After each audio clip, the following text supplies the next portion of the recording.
નમસ્કાર મિત્રો, આજના વિડીયોની અંદર આપણે સ્ટાન્ડર્ડ 10ની અંદર પૂછાય એવો એક ઇમ્પોર્ટન્ટ ટોપિક જોવા જઈ રહ્યા છીએ and that is complete the paragraph filling the gaps, એટલે ખાલી જગ્યા ભરીને પેરેગ્રાફ લખવાનો.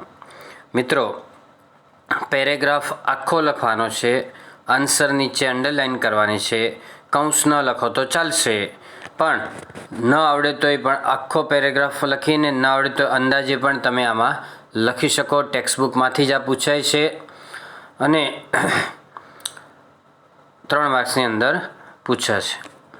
ઓકે, ચાલો જોઈએ તો આપણે the dash of Tajnagar demanded for a railway station in their village. તો પહેલાંની અંદર આવશે કે તાજનગરના રહીશો, the residents of Tajnagar demanded for a railway station in their village but the railway could not fulfil their demand, એટલે રેલવે છે તેમની માંગને પૂરું કરી શક્યું નહીં. But the railway could not fulfil their demand as they had not enough fund, કારણ કે તેઓની પાસે પૂરતું ફંડ નહીં હતું. બરાબર, થર્ડની અંદર આવશે fund. The villagers dash in their on hands, તો એન્ડ વિલેજર્સ છે આ બાબત છે એના પોતાના હાથમાં લઈ લીધી, એટલે નંબર 4ની અંદર આવશે the villagers took the matters in their on hands and pulled in 21 lakh rupees and built a railway station on there on, અને 21 લાખ રૂપિયા ભેગા કર્યા અને પોતાની જાતે રેલવે સ્ટેશન બાંધ્યું હતું. નંબર 2 છે when the railways dash the villagers demand, જ્યારે રેલવેએ ગામડાના લોકોની ડિમાન્ડને રિજેક્ટ કરી ત્યારે when the railways rejected the villagers demand they decided to carve their own destiny, તેઓએ પોતાનું ભાગ્ય ઘડવાનું જાતે જ ઘડવાનું નક્કી કર્યું હતું. ક્રાફ્ટ એટલે ઘડવું અથવા રચવું. તો વિલેજ પંચાયત પાસ અ રિઝોલ્યુશન, એટલે વિલેજની ગામડાની પંચાયતે એક ઠરાવ પસાર કર્યો હતો. રિઝોલ્યુશન એટલે ઠરાવ. Pass a resolution to build a railway station with their on money and 11 member committee collected money, એટલે 11 સભ્યોની કમિટીએ પૈસા ભેગા કર્યા હતા. As a result of their efforts, એટલે તેમના પ્રયત્નોના પરિણામે as a result of their efforts the first railway without any help from railway started operations, રેલવેની કોઈ પણ મદદ વગર પહેલું રેલવે સ્ટેશન શરૂ થયું હતું. નંબર 3ની અંદર જો કે the solar panels are dash on the roof, solar panel છે છાપરા ઉપર લગાડવામાં આવે છે. ઇન્સ્ટોલ્ડ એટલે લગાડવામાં આવે છે. On the roof of a dash brick walled home, એક of a southerly brick walled home, એટલે ઈંટની દિવાલોથી બનેલું ઘર હોય એની અંદર. સ્ટર્ડી એટલે મજબૂત થાય. The electrician installs the panels in the southerly direction, southerly એટલે દક્ષિણ દિશામાં, southerly direction to capture એટલે કલેક્ટ કરવા માટે, કેપ્ચર એટલે જપ્ત કરવું, ઝૂંટવી લેવું એટલે કલેક્ટ કરવું, સંગ્રહ કરવો. As much as light as possible, the solar energy saves environment, એટલે સૂર્ય ઉર્જા છે એ પર્યાવરણને બચાવે છે. As it causes no pollution, કારણ કે તે પ્રદૂષણ કરતું નથી. નંબર 4 છે the salesman led Prem Chopra,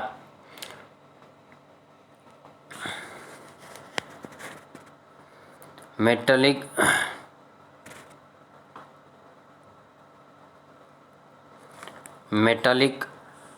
a brightly lit richly carpeted gallery into a huge dome-shaped hall.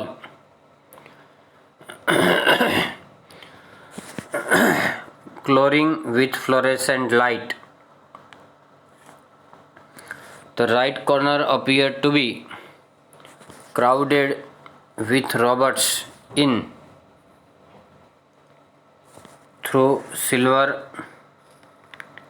electric blue and green.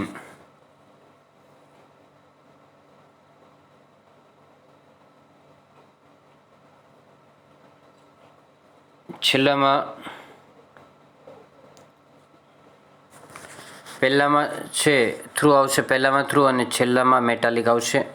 ફરીથી જો the salesman led Prem Chopra through a brightly lit richly carpeted gallery into a huge dome shaped hall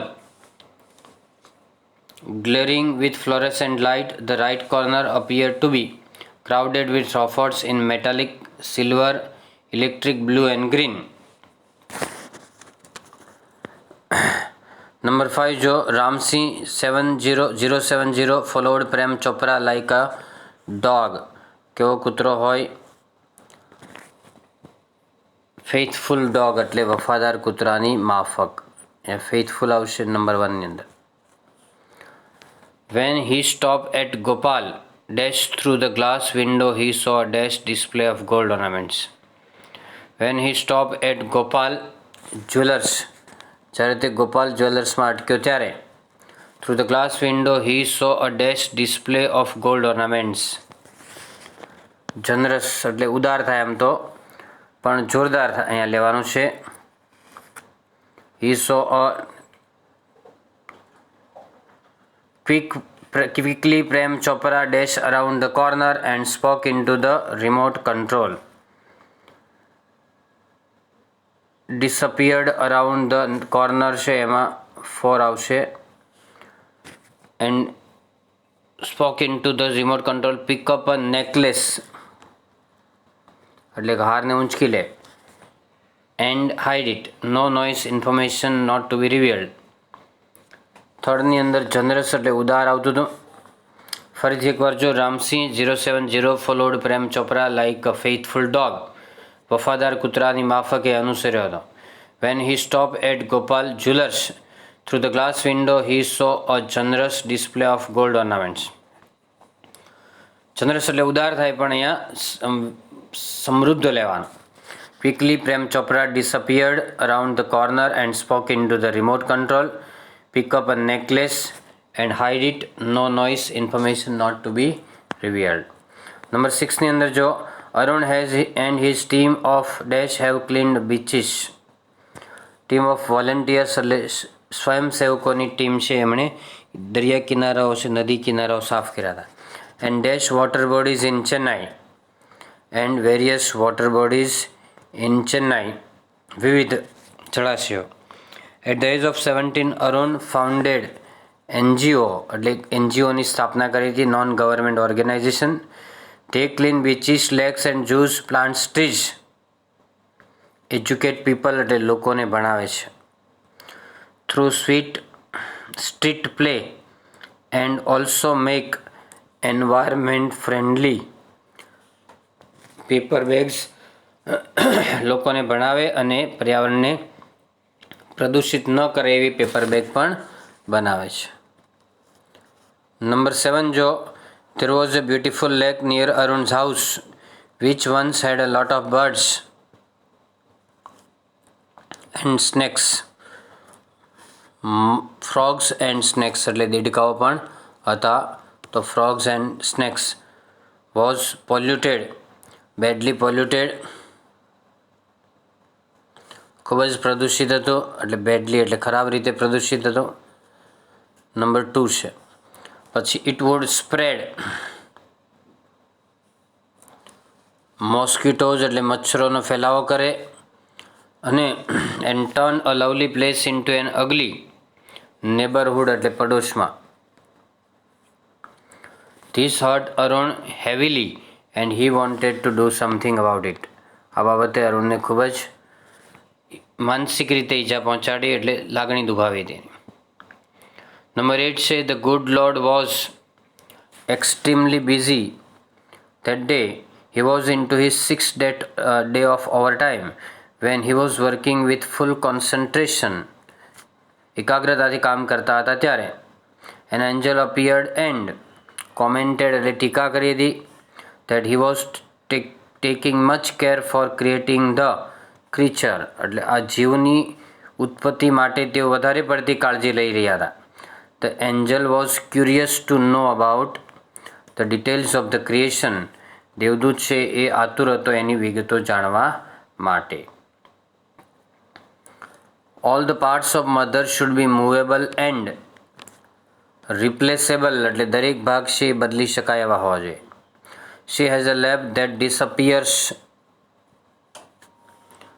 van she stands up એટલે અદૃશ્ય થઈ જાય ને ખોળો છે. Her kiss that can cure everything from a broken leg to broken heart. She must run on any food available. The angel was dash impressed એટલે પ્રભાવિત થયો હતો. He went closer એટલે તે નજીક ગયો હતો. To the model and moved his finger across her cheek. Then he found her eyes leaking એટલે ચૂવી રહી હતી, આંખો ગળી રહી હતી, પાણી જેવું કંઈક પ્રવાહી આંસુ અંદરથી પસાર થઈ રહ્યા હતા. The lord could not believe it. He exclaim that it was a miracle એટલે તેણે કીધું કે આશ્ચર્ય હતું, અદ્ભુત ચમત્કાર હતો. And the tear was something unique. It might be for joy, pride, disappointment એટલે હતાશા, એન્ડ લોનલીનેસ એટલે એકલતા. Okay friends, so that's all. Happy learning, happy sharing. Thank you very much. Video ગમે તો લાઇક કરો, શેર કરો અને ચેનલને સબસ્ક્રાઈબ કરો.